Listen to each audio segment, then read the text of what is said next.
Once upon a time, a big store was bustling with people just before Christmas. Everyone was excited about the sales, but things got crazy. They fought over discounted stuff and made a huge mess in the store.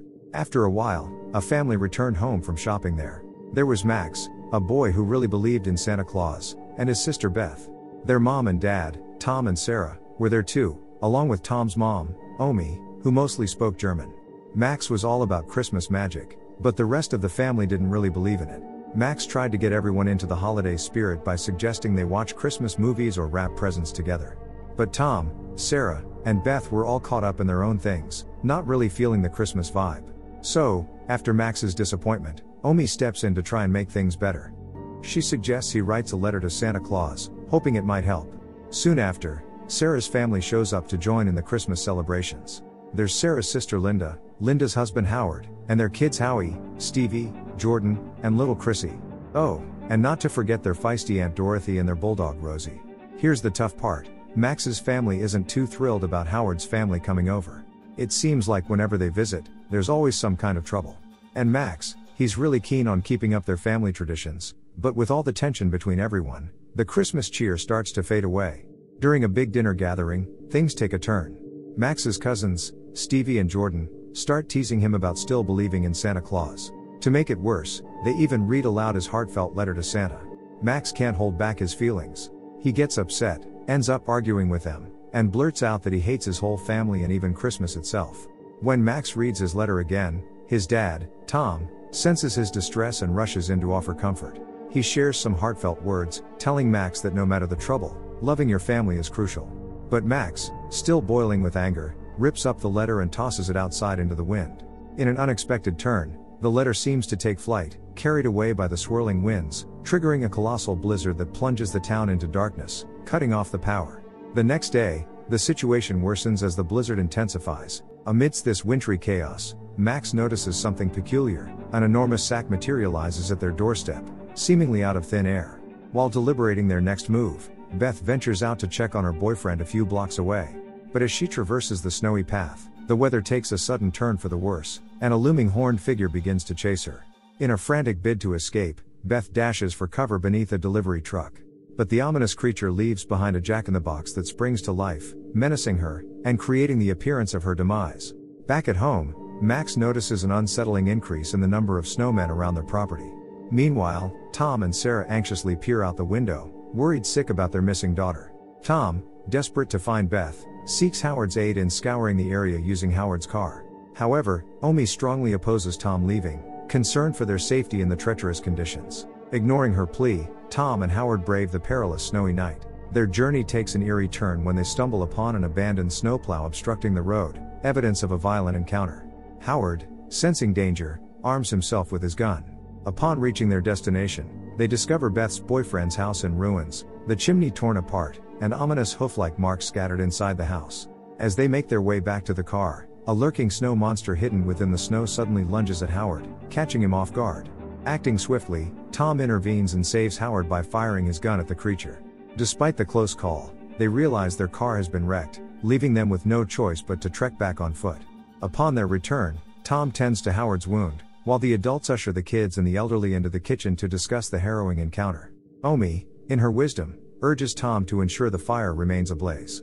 After a heated debate, the adults eventually concede to Tom's plan, fortifying the house by boarding up all doors and windows.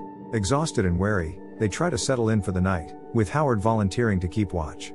However, fatigue gets the better of him, and he unwittingly succumbs to sleep, allowing the crucial fire to dwindle and die out. In a chilling turn of events, a sizable hook descends through the chimney, carrying a living gingerbread man. Its eerie sound lures young Howie toward the fireplace.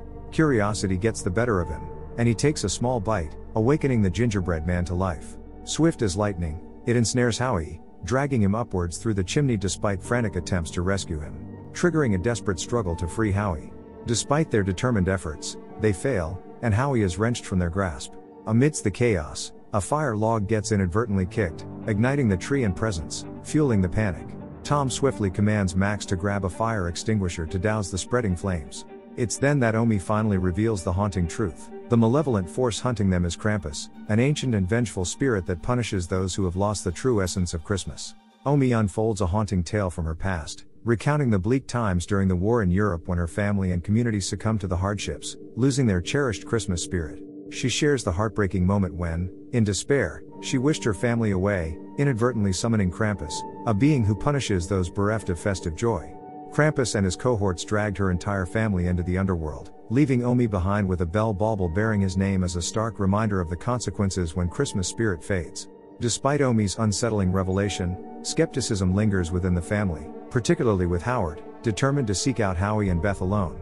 However, his resolve falters when faced with the ominous sight of numerous menacing snowmen outside and enigmatic creatures darting about, prompting him to abandon his solo quest. As Tom formulates an escape plan to seek refuge elsewhere, an eerie occurrence disrupts their deliberations. The doorstep gifts mysteriously unwrap themselves, and Max glimpses the ominous presence of Krampus outside the house. Meanwhile, Stevie and Jordan, headed to the bathroom, are lured by what seems to be Beth's voice, leading them into the attic. Their screams echo through the house, prompting Tom, Sarah, and Linda to rush upstairs. The trio discovers Jordan being devoured by a monstrous clown, the same Jack-in-the-Box from earlier.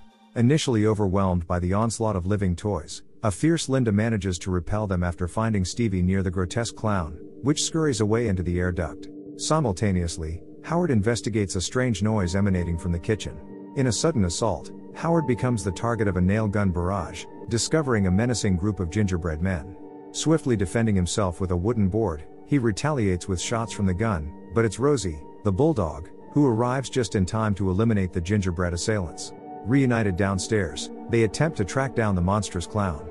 Max hatches a plan and sends Rosie into the air duct, but their hopes shatter when the clown devours Rosie and crashes to the floor below. The chaos escalates as Dorothy seizes the gun, dispatching some of the living toys. However, Krampus's elves storm in through a window, snatching Dorothy and Chrissy. Desperation grips Howard, driven to reclaim his children. He bravely leaps onto the monstrous clown's back, disappearing into the unknown. The situation intensifies further as the elves, startled by Krampus's howls, retreat. In a decisive moment, Tom decides they must flee to an abandoned snowplow parked on the streets outside. The tension reaches its peak as Omi bravely stays behind to divert Krampus's attention, facing the malevolent being emerging from the fireplace. Their brief reunion turns grim as Krampus attacks her with a bag of menacing toys. Simultaneously, the group endeavors to escape, but their attempts end in heartbreaking sacrifice. Tom valiantly sacrifices himself, allowing the snow monster to consume him, followed tragically by Linda and Sarah, leaving only Max and Stevie in the snowplow. As they prepare to flee, Stevie is abruptly seized by the elves, adding to the turmoil. Meanwhile, Krampus confronts Max, presenting him with a bell bauble wrapped in a torn fragment of his letter, a chilling reminder of the consequences of lost Christmas spirit. In a pivotal moment of realization, Max understands that tearing the letter summoned Krampus. Driven by desperation, he pursues Krampus, returning the bell bauble, attempting to undo his wish and regain his family. Krampus remained indifferent to Max's pleas, and a swirling abyss to the underworld materialized before them. As Stevie teetered on the brink of being cast into this dark abyss, Max begged desperately for her salvation, offering himself in her stead. Yet, Krampus, unmoved, callously consigned Stevie to the depths. In a final, heartfelt plea, Max expressed genuine remorse for losing the essence of Christmas. Though Krampus seemed momentarily swayed, the outcome remained unchanged as he hurled Max into the abyss. The next moment, Max awoke in his home, the familiar warmth of Christmas morning enveloping him. He hurried to the window, greeted by a picturesque scene of festive cheer. Downstairs, his family joyously engaged in their customary holiday traditions. Relief washed over Max as he believed it all to be a terrible nightmare. However, his relief shattered when he unwrapped his Christmas gift, revealing Krampus' ominous bauble. Dread engulfed the family as haunting memories of the horrifying ordeal resurfaced.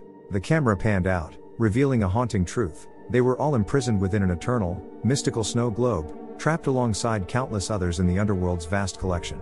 And with this movie comes to an end. Thanks for tuning in, guys.